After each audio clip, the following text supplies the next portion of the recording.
Welcome everyone to today's role model talk or be more uncommon talk. We've kind of changed the title of that now. Yes, so I am your host, Mivy. You've probably seen me a bunch of times. I don't know why I said Mivy like that, but okay. I'm a facilitator Uncommon, so I do a lot of some of the kind of gaming sessions like Roblox and Minecraft. And yes, thank you so much for joining us. In case you haven't been here before, these talks are designed to inspire and empower our neurodivergent community by showcasing some role models who can share their experiences and challenges and triumphs and all of that lovely stuff.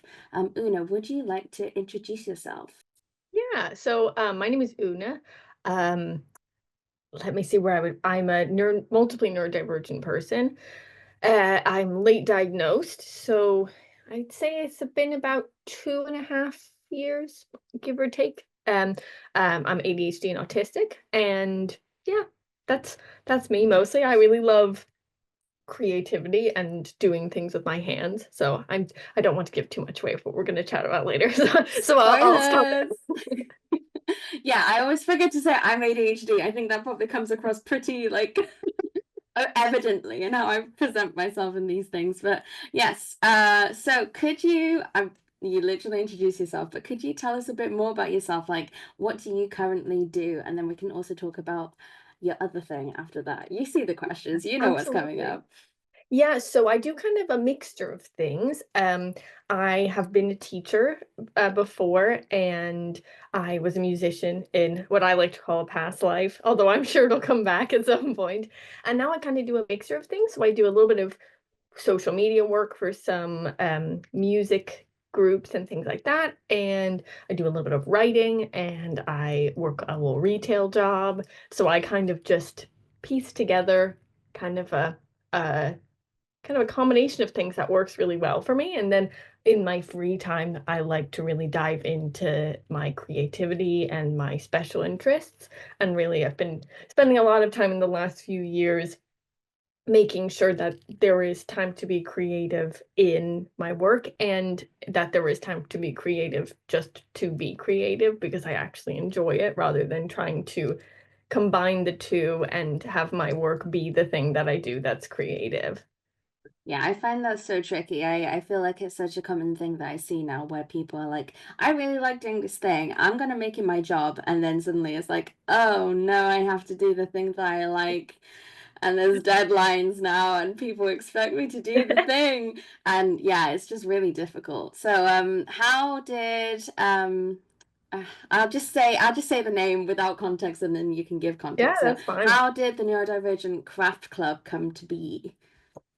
Honestly, it was kind of a extremely spur of the moment decision, which I'm sure for most people who struggle with impulsivity like I do, it's probably not an enormous surprise. Mm, I picked up crafting during the pandemic. mm, It just so happened that I was in a house that had a lot of craft supplies, and I was given a lot of secondhand knitting needles and crochet hooks mm. after the pandemic that everyone had bought during the lockdowns and then had never used. So I kind of picked it up just for my own enjoyment, and then I noticed a big uptick on social media about like people showing off what they had done. I think a lot of people really returned to handcrafting and stuff while they're at home.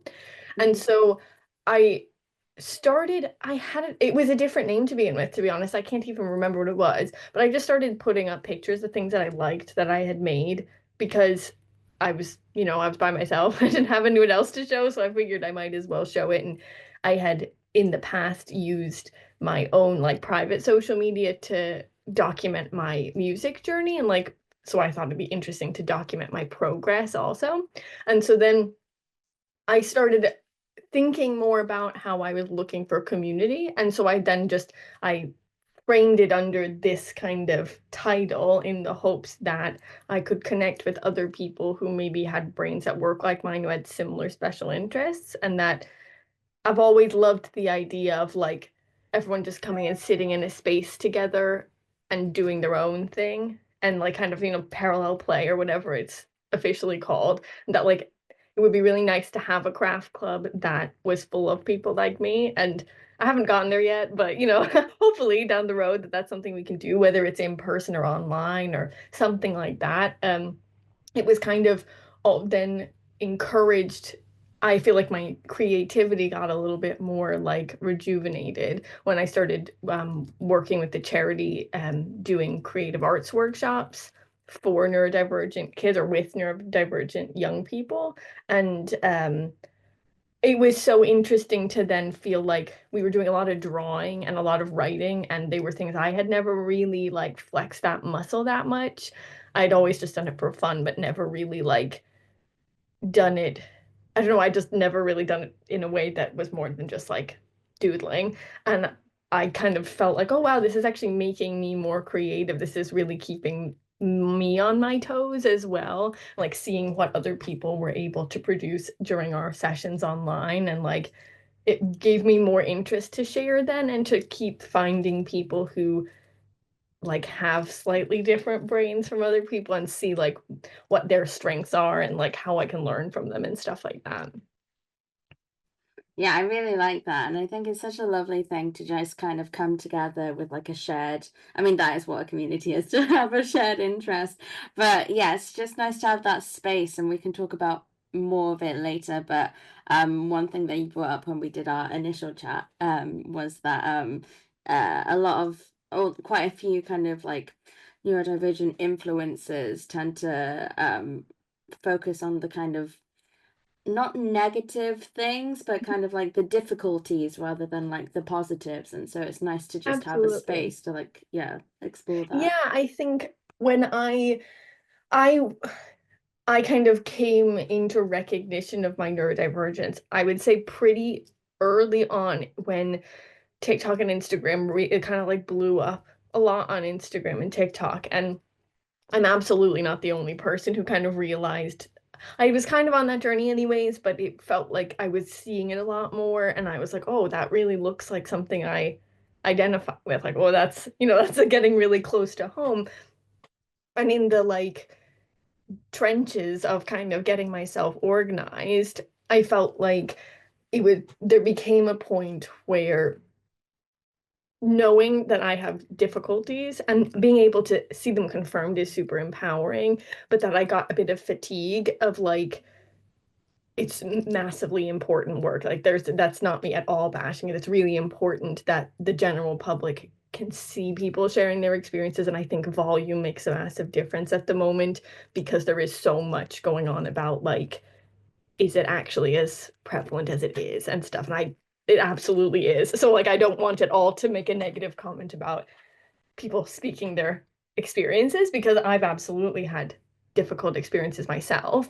But I felt like if I was going to be part of that space, my own brain so easily jumps into noticing all the challenges or being more pessimistic about things that I felt like to be in that space, I had to make it in a way that I was sharing things I was excited about rather than primarily advocating for the difficult ends of things. And I mean, my hope is over time that that's like balanced a little bit because I also feel like being recklessly optimistic about stuff is also not particularly helpful or like positive rather than optimistic, probably. And so that's when I kind of started my Substack as a place for me to kind of observe how I was doing or things that were going on through the medium of what I was making and leaving my kind of Instagram presence mostly as something that is just like, oh, look, I made this thing. I'm really excited about it.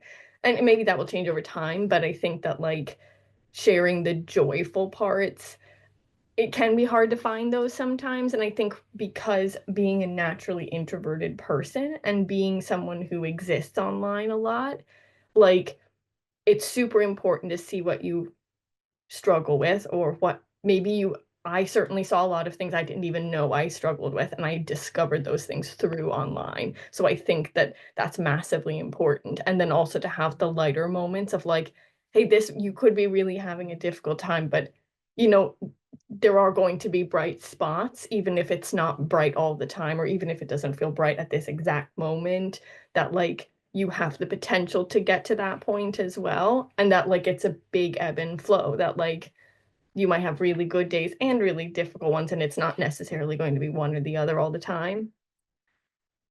Yeah, yeah. I think I'm also the same. Like thanks to TikTok, that was when I was really like, oh, perhaps I should probably look into a few things.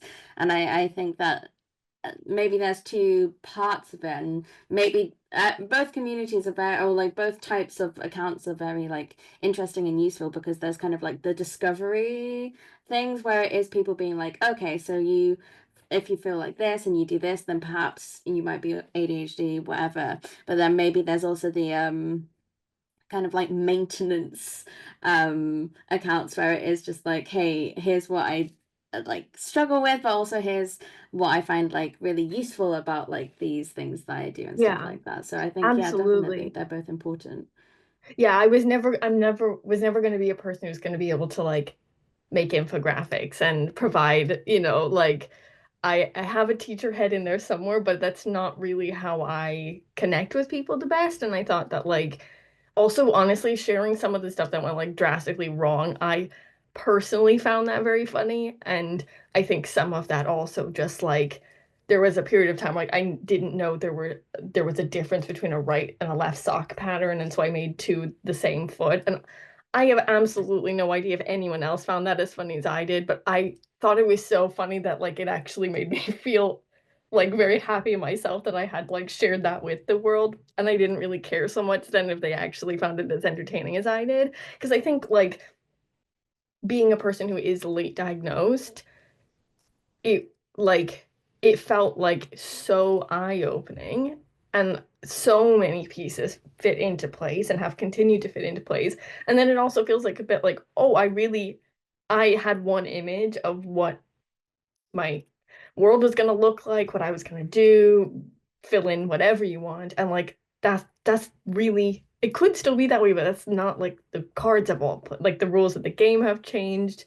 All of these things are different, and like that is quite, it can be quite stressful. And so trying to rediscover like little bits of things, honestly, even like returning a lot to like things that I did in school or things that I did for fun, that I remember just being like just for the jollies of it all rather than like doing it to get better at it or anything like that, has been a massive like push.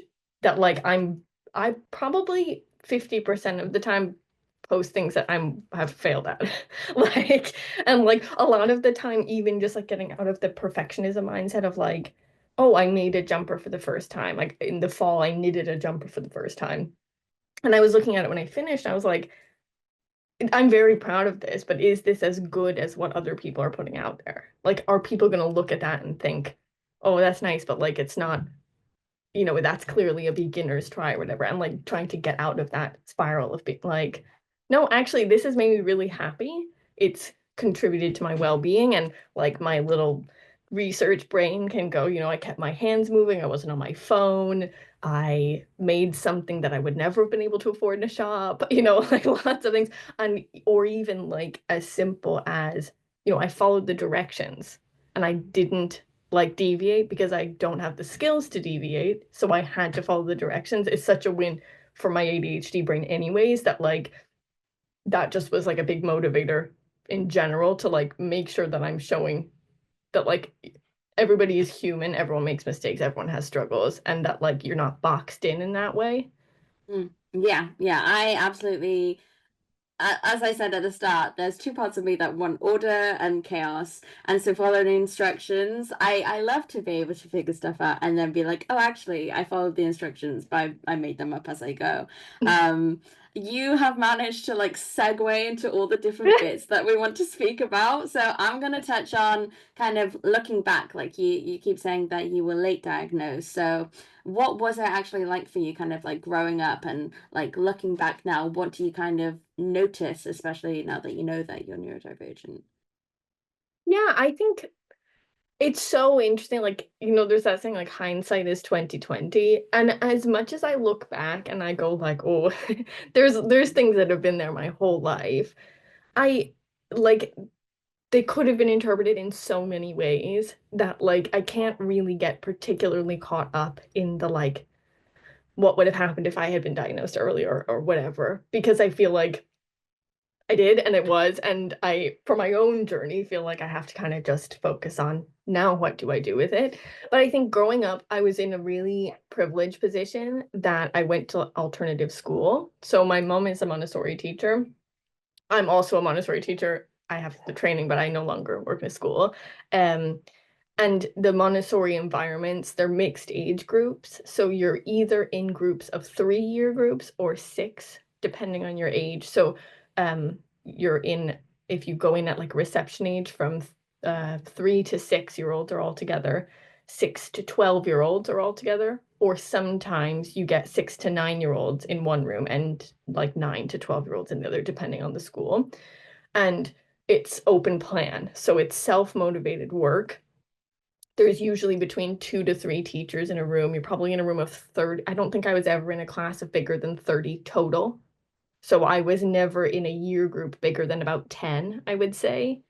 And the teachers present, you take quite a lot of teacher training, and there are specific materials that have been scientifically developed by a person, Dr. Montessori, that basically cater towards your study. So there's like reading, math, geography, all those kind of things.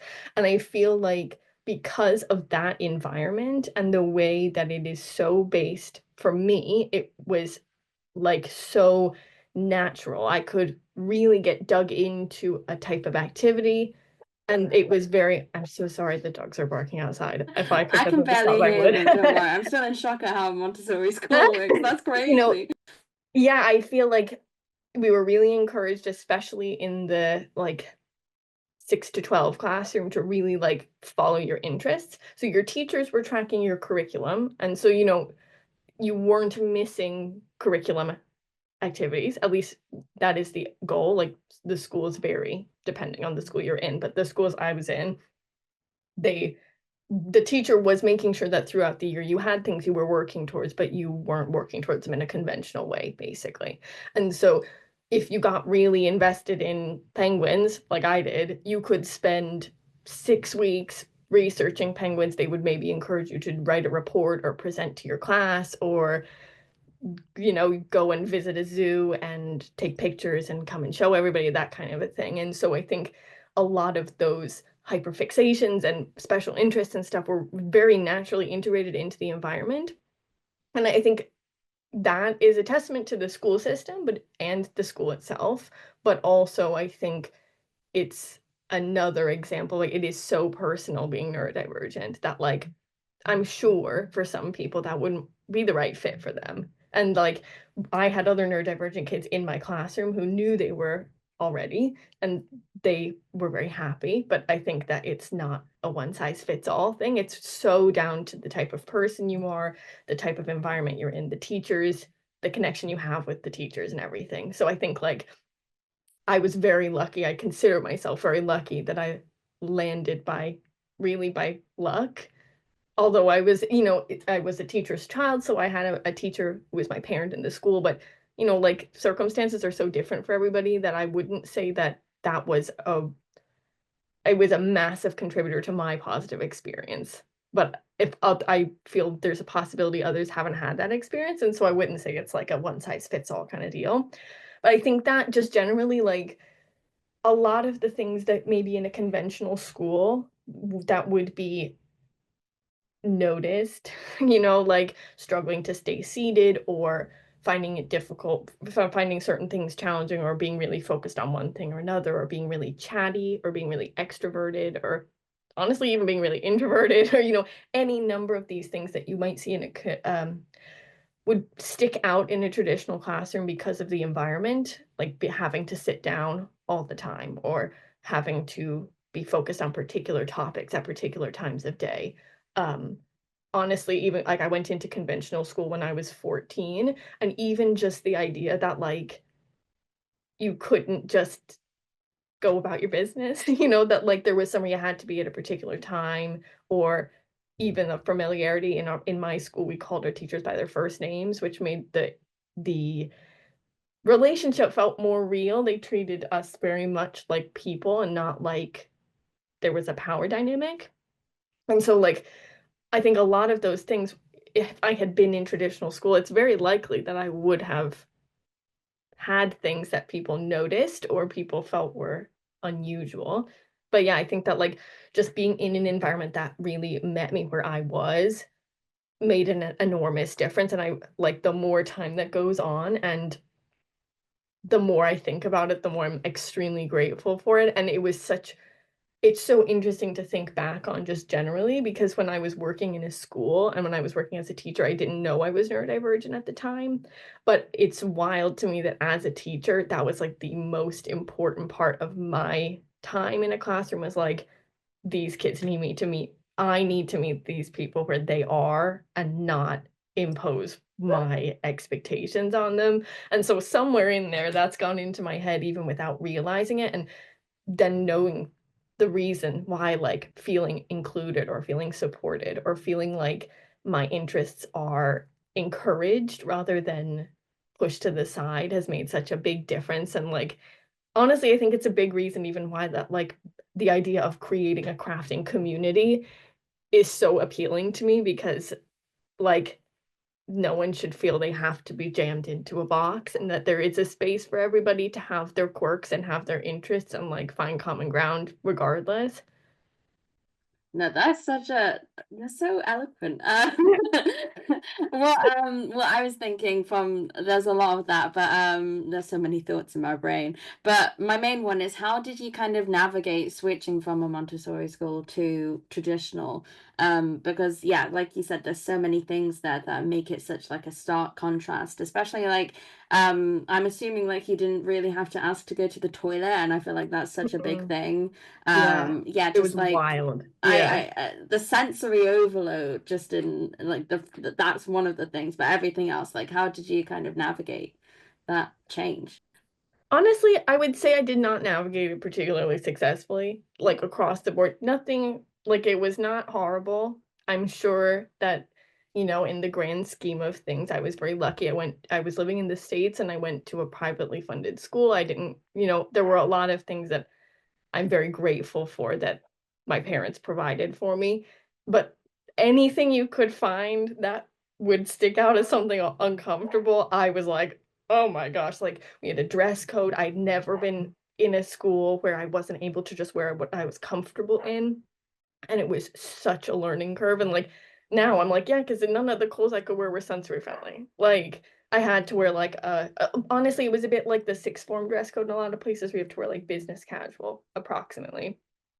And, like, honestly, even just the idea that there was a set of rules that were imposed upon me and there was no discussion about it.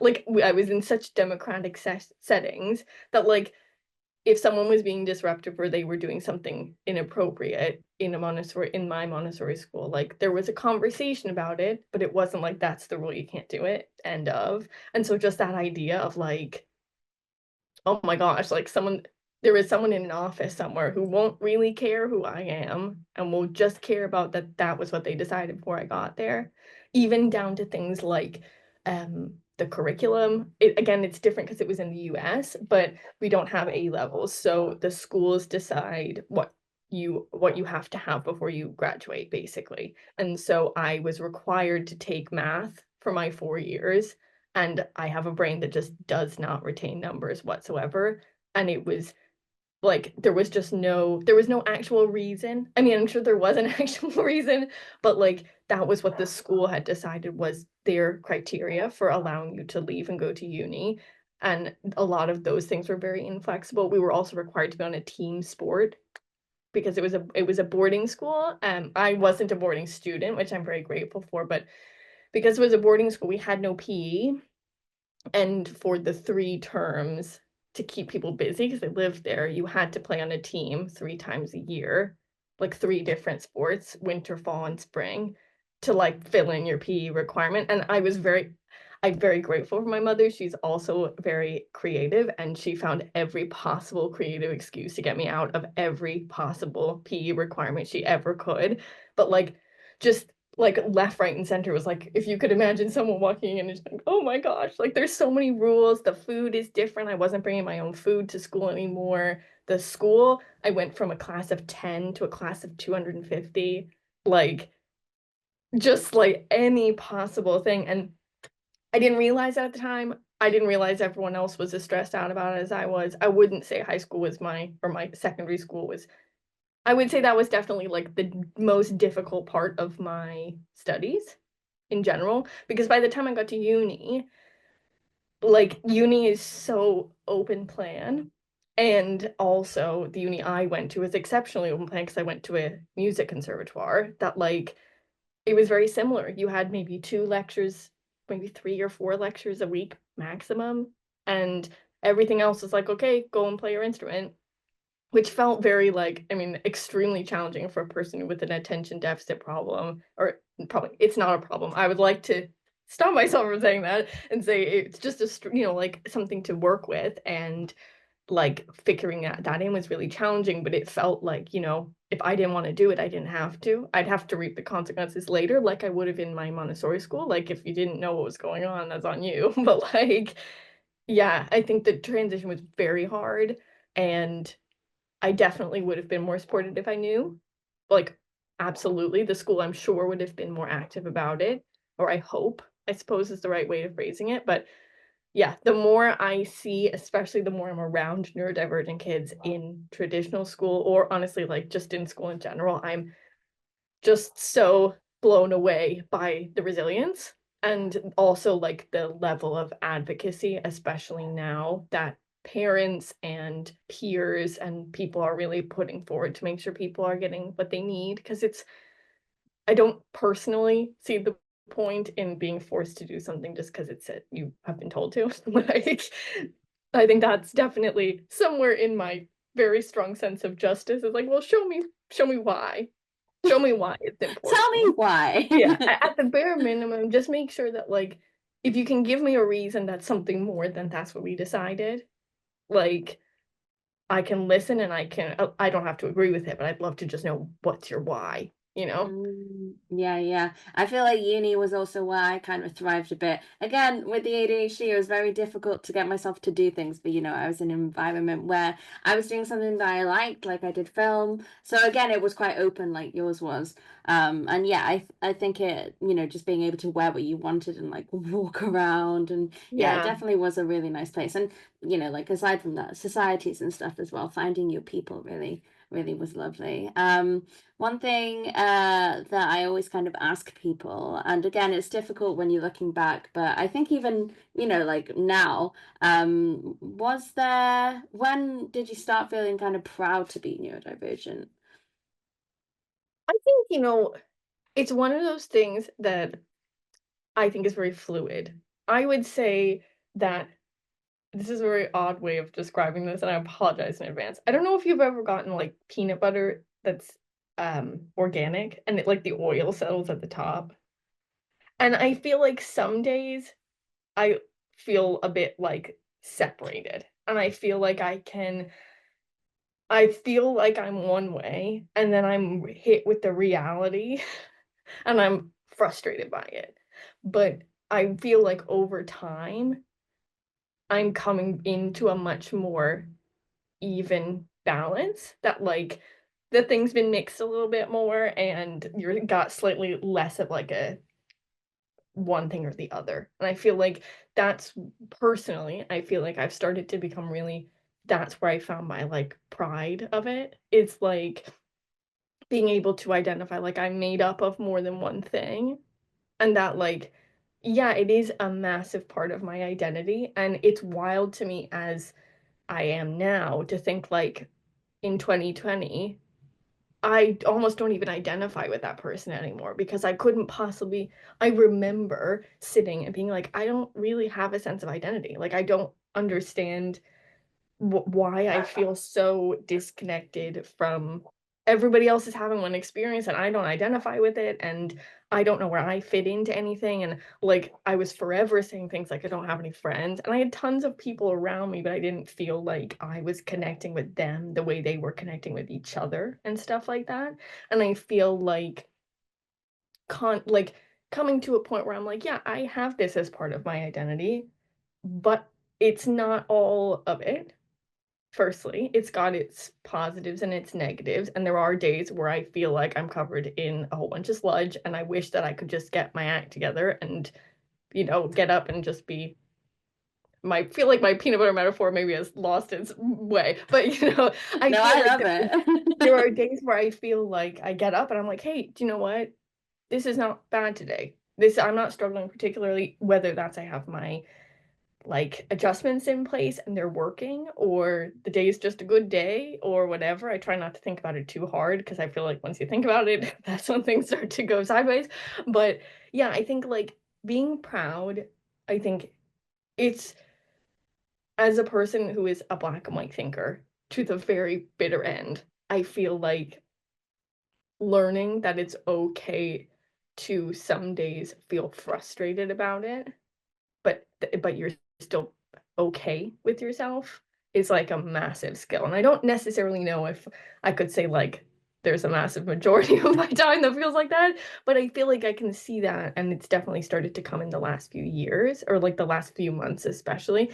The more time I spend doing things I like, and personally I've really adopted a very open book approach to everything. And I think that that's slightly easier as an adult because I have agency to go, I don't want to be around this person, or I don't want to be in that situation. And I have choice for myself because I'm my own person, and I'm not like I'm legally allowed to decide what I want to do for myself. And I think that's difficult, especially like I know that in as a teenager I really struggled sometimes with, as a lot of teenagers do, understanding the decisions that my parents made for me or on my behalf that I would never have made for myself then. And I now feel very proud to be able to go, that's not happening today. I don't want to do that. But I think, yeah, that like the pride, I think, comes from the days where I feel like this is something that I have that is making me unique, and it doesn't have to be something that is making me feel less. And that everybody's having a human experience, and by no means am I devaluing the struggles that neurodivergent people face, because a lot of days I sit and I go, if I could just fill in the blank, like if I could just stay in that space for longer because it's loud, or if I could just, well, I'm trying to think of one. Like, if I could just have paid attention a little bit more and written the right thing down on the piece of paper. Like how many times did I sit in a school and go, gosh, I know that Spanish vocabulary word and I wrote the wrong one now because I didn't read the directions or whatever. And like there's a lot of those days, but then being able to go, hey, like that was objectively unpleasant, but I can use these things to find bright spots as well. That like I can knit a sweater. I did not know how quickly I could pick up crafting,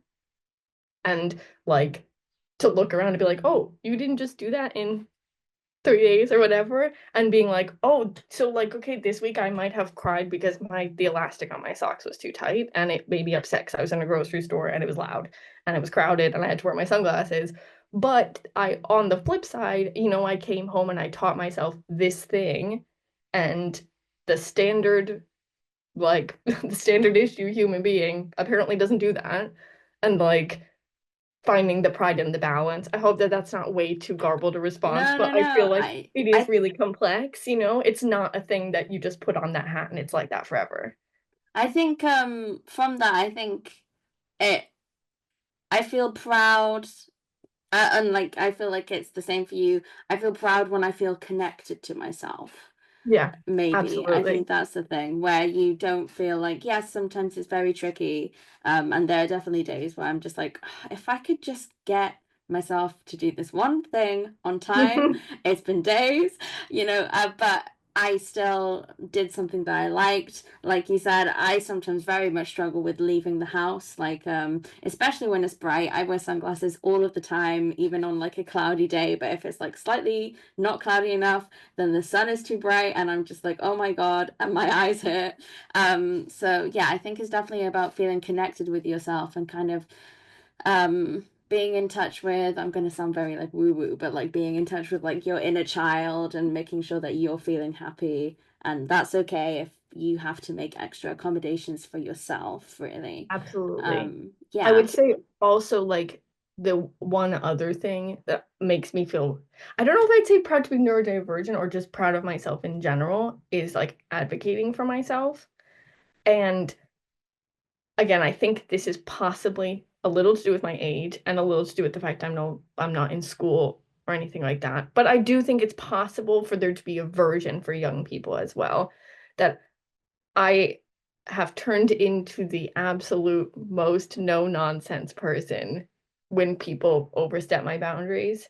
That, like, if I am asked to do something that isn't like, if I have advocated for myself and I'm asked to do something that's over a line, and I know the person knows, I will say, "I'm really sorry, I can't do that," or, "I can do that, but I can only do it this way," or whatever. Or for, I've been transitioning into a new job recently, for example, and I had 2 days in one job and 1 day in the middle of a different one because I work freelance, and I got to that middle day and I felt like garbage because I had been in a lot of bright spaces, meeting new people, just, like, learning, and it was really difficult, and being able to go, "Do you know what? Today I feel really bad. I can't do this today. I'm really sorry."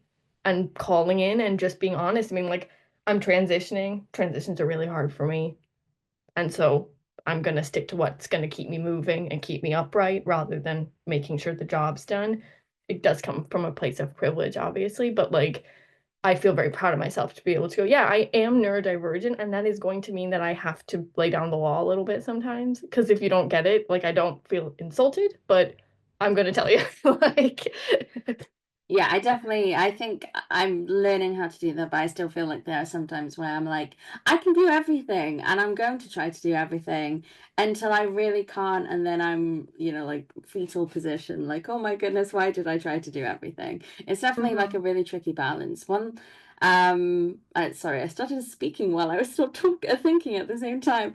I would love to know, how does kind of like your autism and your ADHD kind of um interact with each other when it comes to like your craft. So let's get back onto Oh, crafts. yeah. I'd say the biggest thing is I have a very strong sense of pattern recognition, and I think that like, from a geometry perspective, if that makes any sense, that I can look at things and go like, "Okay, that's made of 4 rectangles," or "That's made of a this and a that," or things like that. I think that is my autism through and through. It's, it's not uncommon, I think, for that to be a thing either. And I think that on top of that, having a really impulsive side and a very, very strong difficulty to follow directions, that really meant like my ADHD, I would say, pushed my learning so much so because I had an inability to stop and look at the directions. And it definitely made it harder. I'm not gonna sit here and say, like, "Oh, that was so easy. I should have done it that way." But, like, even if it was just like, I'm not gonna buy a pattern, but I'll watch a YouTube video.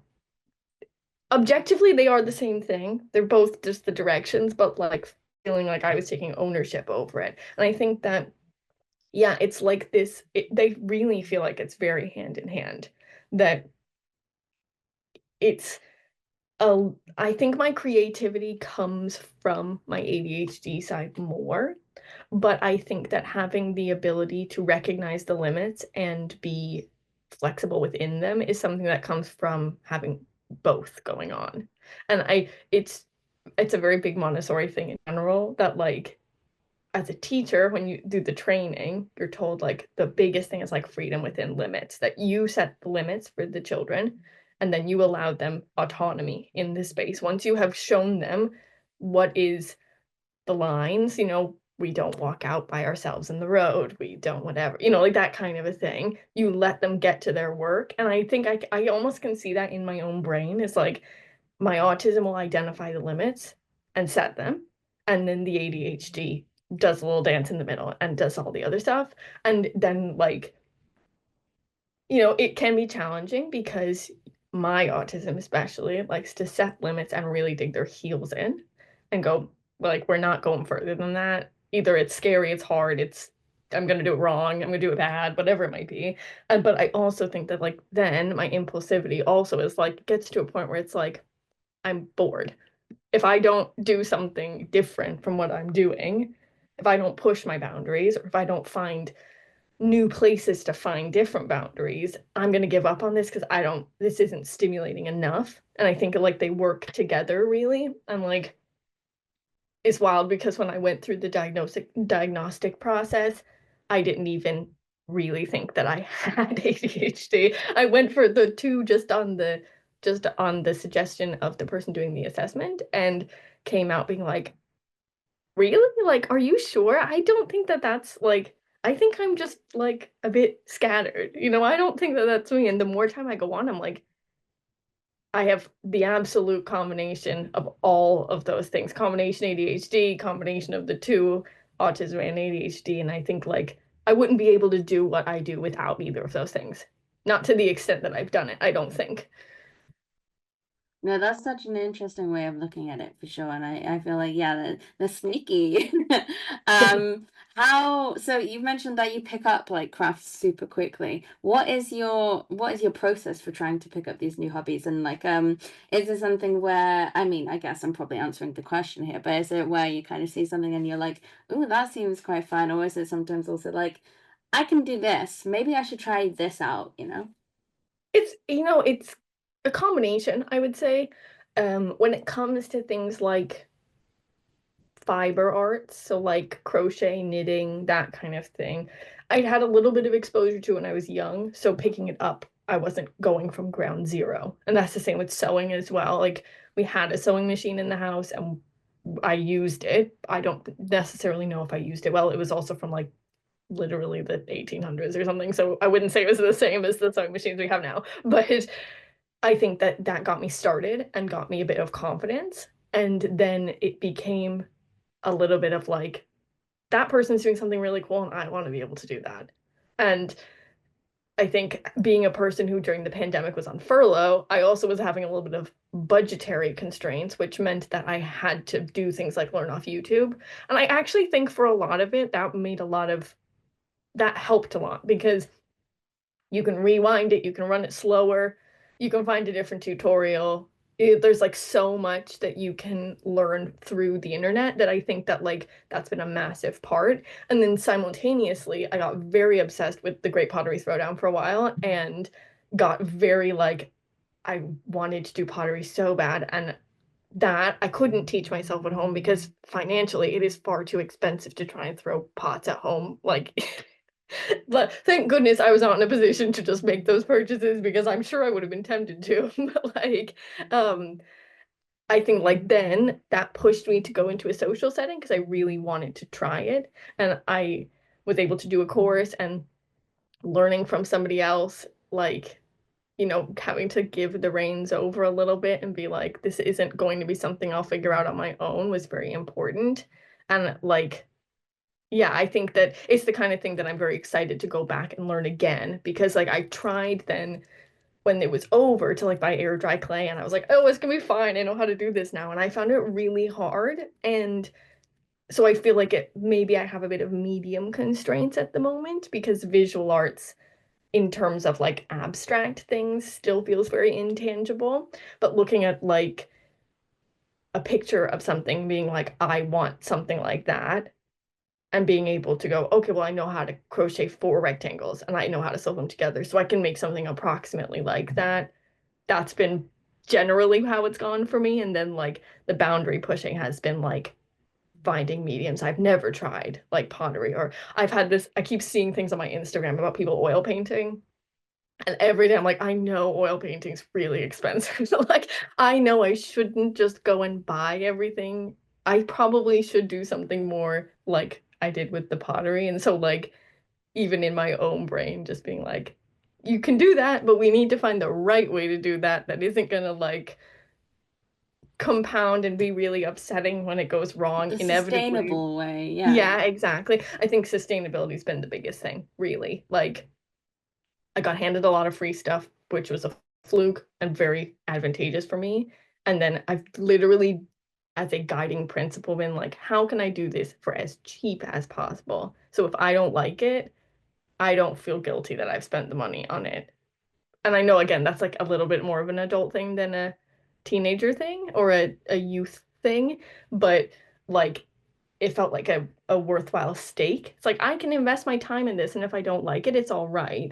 But like, let's not get so entrenched in it that I feel like I'm obliged to stick with it forever because I've put so much into it that that is worth more than my enjoyment, you know? Yeah, no, I'm the same. I in lockdown I started making resin jewelry because I kept on buying it because it was so pretty. It's just like clear stuff and you put like flowers in it and I was like, yes. And now I just have like I think a lot of people have the graveyard of hobbies. And it's very tricky to be like, oh, one day I'll pick that up again. This is probably a question that you may not have the answer to. Maybe you do, but how do your ADHD and autistic side kind of clash with each other? And kind of how do you go about handling that? Especially, I guess, when it comes to perfectionism as well, because that's something that I deeply struggle with every day, all the time, in anything I do. Absolutely. Absolutely. Without a doubt. I would say like if I had to make a generalization, everything's working in like harmony 10 to 15% of the time maximum. And like I wouldn't say that that's like trackable really, but I think that roll like learning to roll with the punches a bit has been an enormous learning curve that yeah, very, very much so. I feel like in uni, I think using uni as an example is probably the easiest way for me to describe it. I'm a massive perfectionist. I'm a massive people pleaser. I'm working very hard on it. We're getting there. But being in an environment where the work was solely person focused and you weren't in a community, like you weren't in a classroom like I was in elementary school with everybody working at the same time. You saw like a couple people and you were kind of in competition with everyone in your year because that's kind of how music school works. It's not necessarily as explicit as that, but you're all working on the same thing. So there is a level of like you're all sitting together listening to each other play the same things all the time and taking lessons together and hearing what one person did well and what somebody else did well, but also what you might have had two very different things, you know? And that sense of justice and sense of like need to do it right like caught me up at every single moment. Like anytime you could think of like the combination of not being able to stay focused to achieve what you want to do and feel so like I feel like such a sense of justice to myself, which sounds very like self-centered. But I'd say the biggest thing I get upset about even now is like that wasn't me representing what I can do.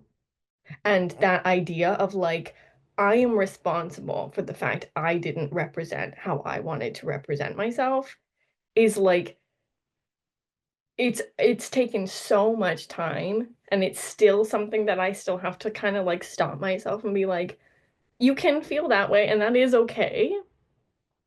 But also like what you're doing and what you're showing people is not your worth is such a big part of that. And I think that like I really didn't understand how much the two contrasting traits I think really contribute to that because like rejection sensitive dysphoria is a little bit dicey. I want to do it right because I don't want people to tell me I did it wrong as much as I want to do it right because I think I can. And like even just the idea that like I could convince myself I had done enough work and I knew in the back of my head because right my rule following brain was there being like, are you sure that that's as much as you can do? encourages this perfectionism and it really like fights each other then. So I feel like, yeah, absolutely it does. And I know that probably sounded like a massive downer. And I don't mean it in that way because there are lots of days where it's actually just really silly. Like there are lots of days, I would say more so now that I've identified that as something I deal with. And I'm very much trying to take an approach to my life in general. It's like it's not that serious. Like it, anything I do in my life right now is not that serious. Like if I make something and it has a big hole in it, it's actually fine. I can undo it. I can wear it with a hole. I can throw it in the bin. Like they're all options. And like, yeah, like having to really fight that urge to be like, but it does matter. Like it is that deep. It really is. And I still feel it, but it's like having to kind of almost sit those sides down in my brain. Be like, hold on, everybody. Like, let's all take a minute and just regroup and be like, objectively, all we're trying to do today is go to the grocery store. And it's okay. Like, if we can't go today, that's also fine.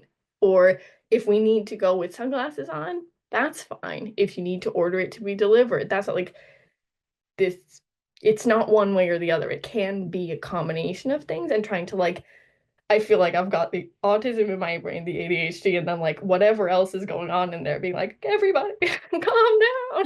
You No, know? that resonates so much with me. I think that is definitely me being so angry. Angry is quite a strong word there, but there are so many times in my life that I've been like, I did not do as well as I thought I would. I know Mhm. that I can do. Like that's something that I struggle with so much. But then, like if you're always kind of listening to that side of your brain, then you're not going to do things and get better at things and like put yourself out there and do things that you like. And this I'm gonna segue us, like turn the wheel like this. Um, there's one thing that you brought up, like in our first talk, that was private. Nobody's missed anything, by the way. I did not mean to phrase it like that. But one thing that I really liked hearing you talk about was like your experience with playing the violin and how you don't really do that anymore. Could you talk about that? And this is me kind of like feeding you a bit, but you mentioned something about, like learning to um be okay with A, not being the best, and also what was my thing that I was thinking of? Oh, stuff that you learning to like what you like rather than what you think you should like. And that's a whole Absolutely. thing. So please feel free to ask me to repeat myself. No, no, no. I remember this now. I'm so glad you would prompt me because I remember it and it goes in one ear and it's straight out the other side. So yeah, I honestly kind of fell into playing the violin. I grew up in a very creative family, and a very musical family for the most part. We did a lot of dancing. We did a lot of I was in Irish dance classes for a lot of years. I was in choirs. I was in lots of stuff. My mom is a musician as well, so it kind of was just part of our house. And yeah, it was just the kind of thing that one day my sister was playing the piano and I think I was 6, and my mom basically was like, if you want to play an instrument, now's the time. Like, let's pick what you want to play. And I'd happened to see Andre Rieu, like, do those concerts, and I was obsessed. I must have gotten 25 DVDs for my birthday for the next however many years of all these like themed concerts, and I just thought it looked like the coolest thing in the world.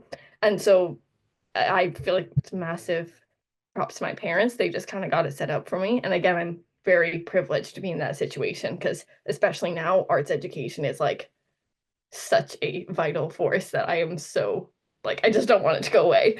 Um yeah, and I loved it. I really loved it for a really long time. And I think that I identified as being the things that I loved were not actually the things that I loved. And that was really hard to come to terms with because I only really realized that at like 20 in uni studying violin performance. And I would looked around and I was like, all this stuff I'm doing all the time is not the stuff that I like, but I don't understand why I don't like it because I've done this my whole life and I've always liked it. So why don't I like it now? And like being able to look and like basically have to like psychoanalyze myself and also look at my like setup and everything and be like, actually what I loved was being part of something. I loved being with other people doing, excuse me, the same thing as me. It gave me something to talk to people about. Like we were all working on the same stuff and we weren't in competition because we were not in a competitive environment. And I got to go places and see things. And I mean, like, I got to do wild stuff as a child that like, my violin group got to play in Carnegie Hall when I was like 10, which is not something a lot of people get to do. And like, I did all of this enormous amount of stuff, and I didn't realize it wasn't because I actually loved the instrument. It was because I really liked what it was facilitating for me. And so I think then being in uni and being like having to face, like, I've done what, 15 years of this now. I have no other background. I've put everything else to the side for this. I have no academic degree. I have no interests. Like this was my hobby. It was my like extracurricular at school. I was driving 5 hours a week to my lessons. Like it was literally every part that like having to then go, oh, okay, like let's reevaluate has been massive. So I think I would never make a different decision. I know that probably sounds odd to say because overall, I wouldn't say that my musical experience was standard, really. Like most people got to the end, and if they had fallen out with it, it was because something had happened or that they discovered a different interest. And I very much got to the end and was like, this isn't it for me, but I don't know what is. But I think as an adult or as a post-uni adult also, like I went and I studied music psychology, which was really interesting and is still very interesting to me. And I've been able to kind of look back and be like, I love community. I love being together. I love being with kids. I love facilitating stuff or like collaborating. I love knowing how people work. I know, like, and all of those things really, I got a lot of that from my degree. It's just not the actual violin playing part. So I feel like now that I have those things, it's really a goal of mine to be like, I don't want to put that to the side forever. It's not, I mean, I haven't played in months. Like, and that makes me feel a little sad, to be honest, because I put a heck of a lot of work into it. And it feels like I don't want to feel like I've wasted that time. I know I haven't, but it's really hard to really be like, it feels this way, but it isn't actually just that. And so I feel like now that I'm in the place I'm in, I feel more now like I need to find a place for it. It doesn't have to be my special interest. It can be something I do because I actually don't have to do it competitively. Like I can go play in an orchestra with a whole bunch of other people who have other jobs. And they're not looking to fight anyone. They're not looking to be the best. They're not looking to do anything. They're just looking to be there and be together. So I think like it's very much like a goal going forward now because I'm trying to take the valuable parts that I feel like I missed in the midst of it, you know? Yeah, no, that makes perfect sense. And I think it's super important to hear that you don't have to always strive to be the best. You can just do things because you love them and because you enjoy them. So we have a few minutes left. We may go a little bit over. Apologies for that. The chaos demons in my brain just took over, and I like listening to you. I like listening to you speak. So we have two questions at the moment, and we might do a couple more. So. First one, I think this might be the easier one. Do you have a favorite animal? That's a good one. I'd have to have a think. I love animals just in general. I got very into penguins when I was little. Mhm. I would say little, and I wasn't actually that little. I got very It into was penguins. 2 days ago. You know what? It really could have been. I was very interested in penguins for about age 9 through 14, Mm. probably. And I was actually very much considering not doing music and considering doing something like zoology or biology. Um, and in true ADHD fashion, transitioned into a new school, got so overwhelmed by that, but I forgot all about it. Like quite literally forgot I was even interested in animals. So, that's how that went. But I feel like for my heart, I'd have to say penguins. But I do love horses quite a lot. My Mm. sister is a very big horse rider and she does a lot of stuff like that. And I did it with her, but I didn't do it to the extent she did. But I feel like any animal that feels like I want to give it a cuddle, like a dog or a horse or something like that, feel like they would be my day-to-day go-tos, but the penguins really have a very solid place in my heart. Even if you forgot about them for a bit. Oh, okay, cool, lovely. So somebody else asks, what is the first thing you ever crocheted? Oh, that's a really good question.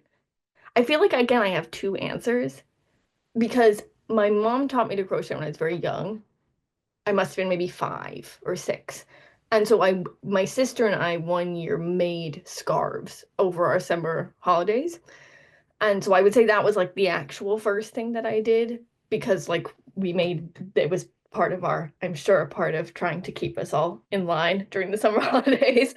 So that was like the original thing. But then when I came back to it during the pandemic, I started by making granny squares. So they're like you see a lot of blankets and jumpers and stuff made out of them. And so I started making those with basically whatever I could, like whatever yarn I could find at my house. And then I got to a point where I realized I had almost enough that I could make like a vest, kind of a pullover thing. It's around here somewhere. I should have gotten it. I forgot. And so basically that was it started by learning how to make these squares and I made a big pile of them and I thought I don't really have a lot of matching materials or anything like that. So I'll just make a ton of these because otherwise it'll just go to waste. And then after a while, like basically laid out a like pullover vest and figured out I had enough of the squares to cover the surface area of one I already had. And so I basically then just sewed them all together and made it into a vest. It was basically two squares with an arm with a head hole and two armholes. A good place to begin. Lovely. Thank you for that. Yeah, no I problem. have one final question and then I will let everybody go. Like I'm holding you all hostage or something. Yeah, so my question is, what's the most important thing that you'd want somebody to take away from this talk? And I feel like that's quite a big question because we've covered quite a lot, but please attempt.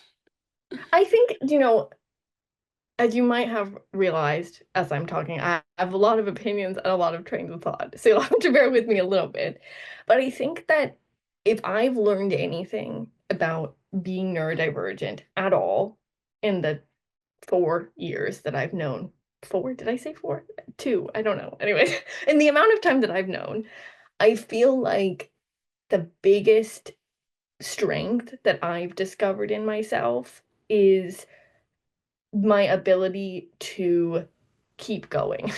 And I know that sounds can start to feel a little bit like just keep going, it'll get better. And I do mean it like that, but I also mean that like there is a resilience that I have found that I have actually always had, and I can look back in my childhood and my adolescence and uni and stuff. And there are like I can look at it and go, how on earth did I actually get through that? Or like I look at it now and I'm like, if I was faced with that today, I would find that very, very hard to really face. And I did that all those years ago and I didn't even think about it. I just said that's what we're doing and I went and I did it. And I think that like there's you shouldn't just ignore your needs and your support requirements and things like that. You should do it in a way that's comfortable for you. And there is a way to do that. 9 times out of 10, there's a way to do that and continue forward. And that like forward is a lot of different things. That like really making peace with having your goals and really going, other people might have goals for me in this setting, and maybe that's not mine. And it doesn't even have to really even be their business if you have a different goal to them. I don't personally feel that like something as simple as like when I was in school, I found math so difficult. And I got faced with letter grades for the very first time when I was 14. I had no marks in school. I had no homework either. So it was like wild. And I had to go, do you know what? At a certain point, I have to be okay. This is not like I can't let myself get too entrenched in this. So if I get 75% on this, that is a win for me. And I know everybody around me will say, you're on the brink of failing. You're about to not, like, this is about to not be good enough for us or whatever. But I have decided that if I can hit that, then that is as good as 100% for me, because there's no, why am I working towards something that isn't set up for me and nobody is listening to what I am telling them. Like, I am telling them that this is hard. I'm telling them that this is whatever. And they're telling me this is your standard, this is your goal. Your goal doesn't have to be their goal. They can still have their goal. And especially, I feel like as an adult and as an ex-teacher, I can say sometimes people have goals and it's okay for them to have it and it's okay for them to not get it. And it's not your responsibility to have somebody else's goal in mind. It's your responsibility to have your own goal in mind. And if that means I'm going to do this and take care of myself, and it doesn't, or if it means I'm going to work really hard and I am going to do this better than anyone has told me I can do it, your opinion of yourself is more important, in my personal opinion, because at the end of the day, you're with yourself. You know, like, you are your own person, and even if you're not able to be in a position like I am as an adult and go, today is the day I get to make all the choices. If I want to sit in bed and eat crisps, I can. You know, even if you're not at that point, that, you know, you still have, you're with yourself. You have to be happy with yourself. And I feel like that's a very, like, garbled way of getting to the end of this. And I'm so sorry if it made no sense. But I really like, you know, you said it earlier yourself, maybe, like, you got to be comfortable with yourself. And I, the way I've done it isn't maybe the way everybody else would do it. Oh my gosh, I kicked the computer. I'm so sorry. But I've had to approach it in a way that's like, I'm gonna do it my way, and if anyone bothers me about it, at least I can be okay with the fact I did it my way.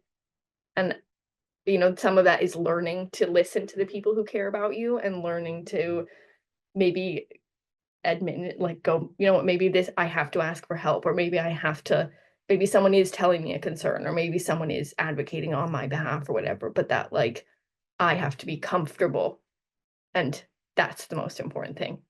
I hope that's okay. I hope I didn't No, just, like, go I off in a different direction. I think that was great. That was such like a nice way of putting it, because it is so important to remember that, and so tricky to remember it as well.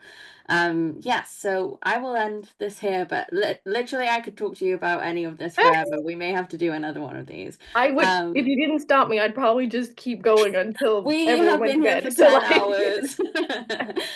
Well, thank you so much, everybody, for joining us, and for listening to us. And I hope that there's something in here that resonated with you, because a lot of it resonated with me for sure. And thank you, Una, as well, for joining us today. For future talks, I think just keep an eye on the newsletter for now until we kind of get a few more up and running. But yes, thank you so much, everyone. I'm about to sneeze, so I'm just gonna go. Goodbye, everyone. Bye. bye. Thank Bye. you.